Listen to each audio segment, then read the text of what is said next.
Hello everyone, welcome back. I'm your host BlackTuna, and today, after a week from my previous video, we finally talk about Remnant from the Ashes. Yes, this game is the reason why I waited so long to upload another video on my channel, because somehow it managed to capture my interest for so long that I had to give up on everything else and finish it so that I could talk about it. So what is Remnant? Remnant is a third-person action shooter with some RPG mechanics set in a post-apocalyptic world and various other planets, all filled with creatures and bosses to kill. Our character happens to be one of the few people who survived these creatures' attacks, and it will be up to us to stop this ever-growing threat and discover who these monsters are, why are they here, and how did they arrive.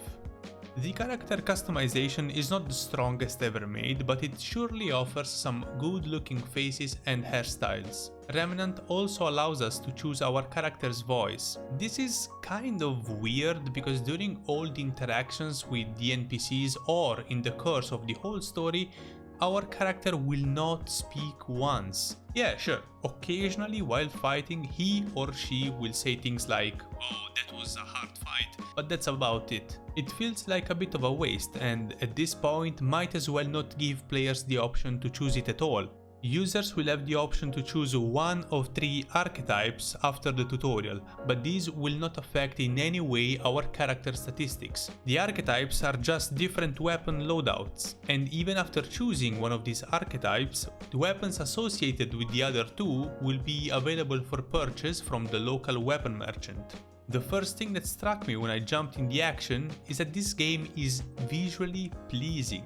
There's nothing outstanding about the art style or the models. I mean, nothing out of the ordinary, but if you step back and look at the big picture, Remnant can really offer some beautiful sceneries, particularly in the areas not set on Earth. As I mentioned earlier, we will be bouncing between worlds or planets, and each one of them feels truly unique, both thanks to the environment and the creatures roaming it. Creatures' design is well made, and they all have well put together animations that match the fighting style of each of them. It is true that there's not too many worlds to explore, and therefore there's not too many creatures to fight. If you're going to play this game, be prepared to face the same enemies over and over again. This would have been easier to go through if they created different variants for each creature, with less or more saturated colors, different helmets and armors, and so on and so forth. It also would have helped the worlds feel more alive. So how's the combat? Combat is actually great. It's fast-paced, gives users many options to fight, and it can be quite challenging. Our character will be able to equip 3 weapons at the same time: a small gun, a big gun, and a melee weapon. Small and big guns will have a mod slot, where we could put special abilities that will transform the look of our weapon and give it a new power. Boss weapons will already have a special power, and it will not be possible to remove it. Same thing with melee weapons. Boss melee weapons will already have a special power, and as it is the case for the guns, you cannot remove it. If you're playing at higher difficulties, you will want to count your ammunitions because you're going to run through a lot of bullets very quickly. Melee combat is decent at best. Nothing outstanding even here, but you gotta appreciate the fact that every weapon will have its own combos. You can chain light and heavy attacks and make the most out of it. There's also consumables, but honestly I have never used them, so I don't know how effective they are. Also, still in the combat department, defeating bosses and completing challenges will provide players with traits. Traits are effectively statistics. Some of them will give more HP, some more stamina, some very specific effects for elemental damage, resistance, or things like that. And trust me when I say that there's a lot of them. You will be able to level up these traits spending trait points on them, and they are earned by leveling up. Easy and simple. But don't forget about armor. There's a lot of armors in this game, and each set of armor will have its own special passive effects. Having equipped a full set of armor will of course give a bigger bonus than having only one piece wood, but nothing stops you from mixing and matching different types of armor to get different bonuses and to look cool. Everything can also be upgraded, every weapon, every armor. The game gets quite hard once you crank up the difficulty, so you may want to upgrade your stuff ASAP.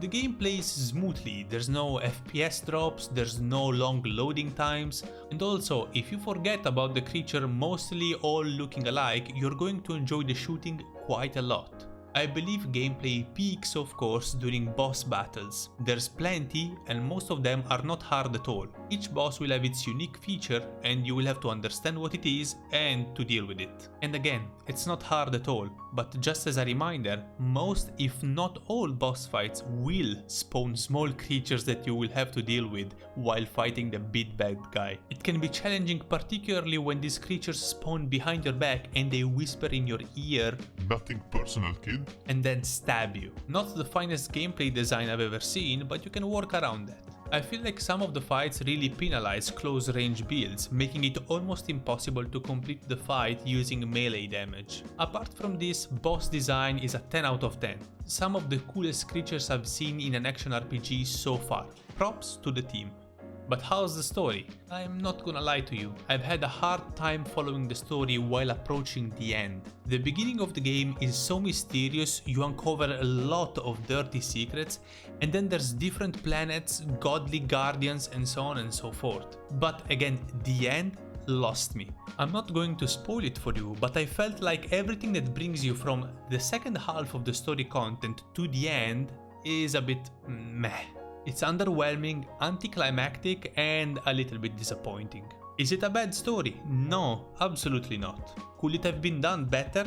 Absolutely yes. Now, I've already started playing at the second game difficulty, and I have to say that this is where the game starts. Really, finally exploration and dungeons are challenging. You could really die from basic creatures and you have to count your ammunition carefully. Dungeon generation is also more complex and dynamic, featuring some events that I have never seen in my first playthrough. I have not played enough to give a complete analysis of it, but it feels like this was the intended difficulty for the game. And I guess this is about it for Remnant from the Ashes. Do I recommend playing this game? Absolutely. I've had a great time playing it and I'm really looking forward to my second playthrough. As I'm recording, I really cannot wait to go back and see more dungeons and more differences from my first playthrough, maybe even facing different bosses, considering that the game is actually randomly generated. Is it the best action RPG that you will ever play in your entire life? Probably not, but I think it's just good enough that you're gonna have a great time playing it. And I've played it solo, and I bet that playing it in co-op with some of your friends is gonna be even better. Also, for the price tag of 40 euros, you should definitely go for it. But have you played Remnant from the Ashes? Let me know with a comment down below what you think about it, because this is gonna do it for today's video. If you liked it, click the like button, subscribe, and again, leave a comment down below. And I will see you again in the next video.